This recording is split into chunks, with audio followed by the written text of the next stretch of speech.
just would like to thank everybody for giving him those good well wishes. We all appreciate it. And we're very happy as a family that he's going to be fine. Today we're going to be at Capitol Casino. Zeus is going to be here chasing after a squirrel. And we're going to be playing a little poker. Welcome back to the vlog, guys. Thanks for joining us today. We're over at Capitol Casino playing in the 1-3 game. I decided to play more aggressively and to play for stacks whenever possible. We did get a good run of cards and things seemed to go our way today. There was one little issue. Someone in the game did not want to be filmed at all, and I can respect their wishes. So there's some hands that we missed because I had my camera off. At Capitol Casino they have a forced move game and we were in the second game. So after he moved to the other table, I was able to film, and that way I wouldn't infringe on his rights and we could still get some good hands. At the end of the session, I was called to go to the main table and he was still there. So I decided it would be best just not to go and just call it a day. Anyway, sit back, relax, enjoy. Here it comes.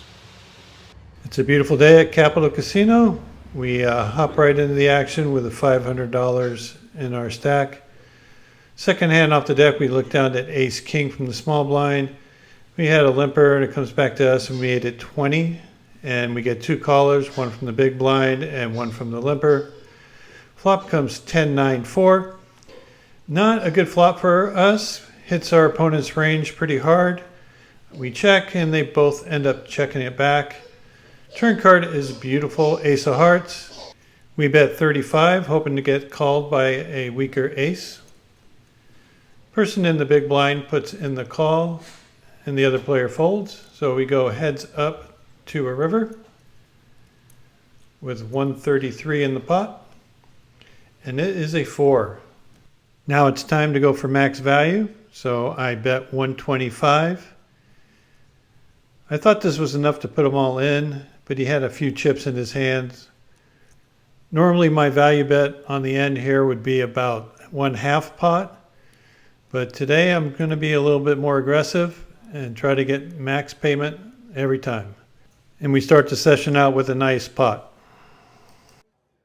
We pick up ace queen on the button, raise to 20. We get one caller. Flop is pretty good. It's a queen 6-6. It was checked to us. We decided to go ahead and c-bet our normal range. We c-bet when we hit, we c-bet when we miss. We look down at 2 jacks under the gun, open for a raise to 15. We end up getting 4 callers. So we're headed 5 ways to a flop with 75 in, and it's as good as you can get. It's 3 jack 3. We have this board so locked up, it's hard for anyone to have anything unless they have a 3. So when it gets checked to me, I'm just going to check it, give a free card, and pray that somebody hits something. Maybe pick up a flush draw, maybe a straight draw, anything. So it gets checked around fairly quickly and we get to see a turn card of a 10 of hearts. So now we have a straight draw possible, flush draw possible. The big blind leads for $10. It's a very small bet, but I call it and so does the person on the button. The river card comes as a 4 of hearts, completing the flush draw. They fire out again, this time for 35. I have a decent read on them that they have something nice. I'm thinking maybe they made the flush. So I raise to 135. The button quickly folds and now it's back to the big blind and he jams all in with 10-3 of diamonds. And I show him the bad news. Poor guy got cold decked on that one.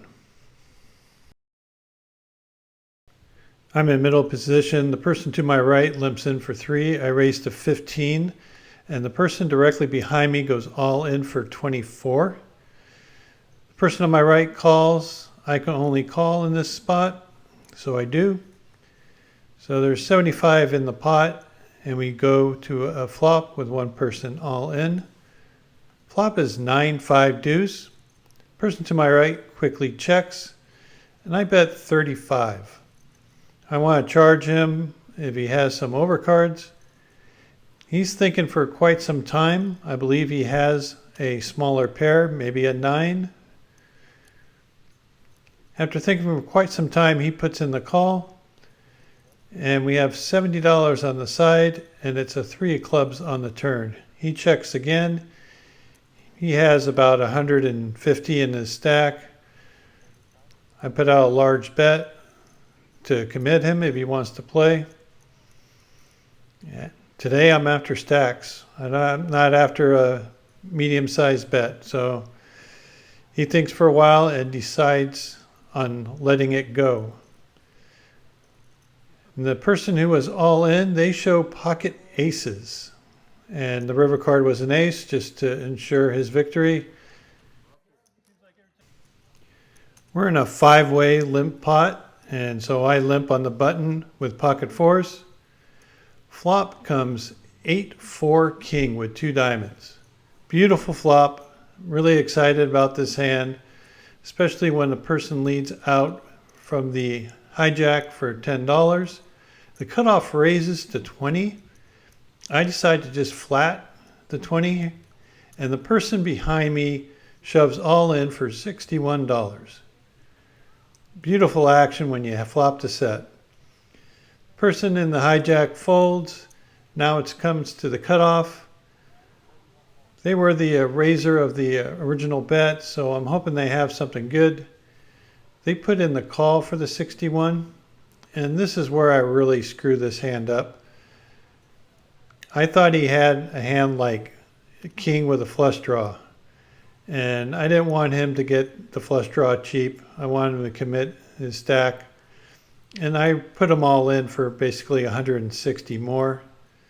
He might have only had 150, but as soon as I did it, I realized I should probably just raise maybe $60 more, and I got 3 more streets to get the money in. So put in 60 in here and 60 in there. Pretty soon all his chips are in the middle. Anyway, he was able to lay it down. I think I really screwed this one up. My stupid play probably cost me a chance of winning another $150, $160. But as played, he folds, and we are off to see a run out of a 10 of clubs and a 7 of hearts. And our set of 4s is good. The person who was all in said he had a flush draw. A quick chip update. We have about 1,200 in front of us at this point. We're in the low jack, and the player to our right limps in for $3. We raise to 15 with ace jack suited. Person on our left puts in the call, and so does the person on our right. So we go 3 ways to a flop of king, king, 4 with 1 diamond. We're going to c-bet this hand because it hits our range, and it's unlikely that someone would have a king. So I bet $15. The person on my left quickly calls, and the person on my right thinks for a moment and also puts in the call.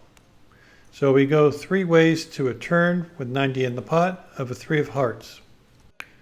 With both players calling me on the flop and we don't pick up any additional equity with the 3 of hearts, I decided to check it, and the player behind me checks it also.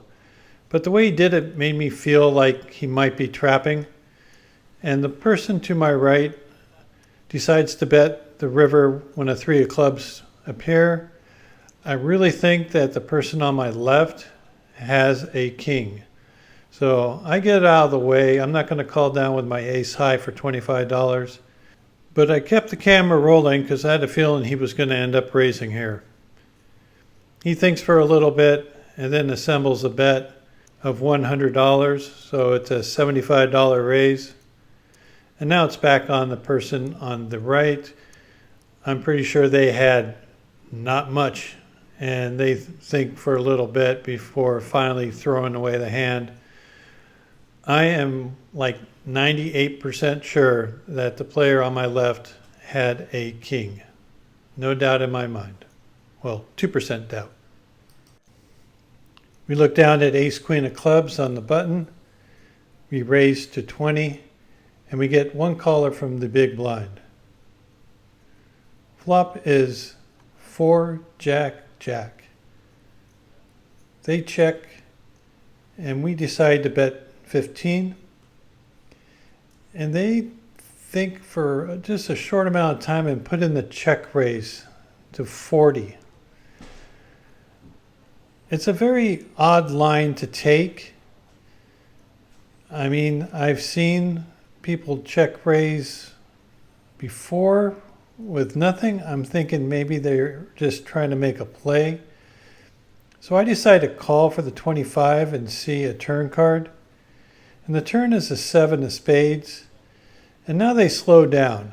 So they're either thinking I have a flush, or they thinking I have a jack with a better kicker. I'm just checking behind and seeing what they do on the river. The river card's a 9 of club, and now they just shove. It's a very odd line. I'm not sure what to make of it. So I asked for a count, and I'm trying to get a read off the player. He seems like he's a little bit out of place and awkward. But then when I go into the tank and start thinking about the hand, he seems to get more relaxed. So what I originally thought was a strange line that could be a bluff, I'm now thinking that he has at least a jack here, and maybe even something like jack 9. Because the more time I take, the more relaxed he is. So I just let this one go. The player in middle position opens for a raise to 15. The cutoff calls to 15, and I'm in the small blind, and I look down at 2 aces. I raise up to 60. The big blind folds out of the way, and the early raiser puts in the call. The cutoff ends up folding. I'm just thinking, keep it small, keep it small. That's all I want to see is a real small flop. And we end up looking at 9-3 deuce. Perfect.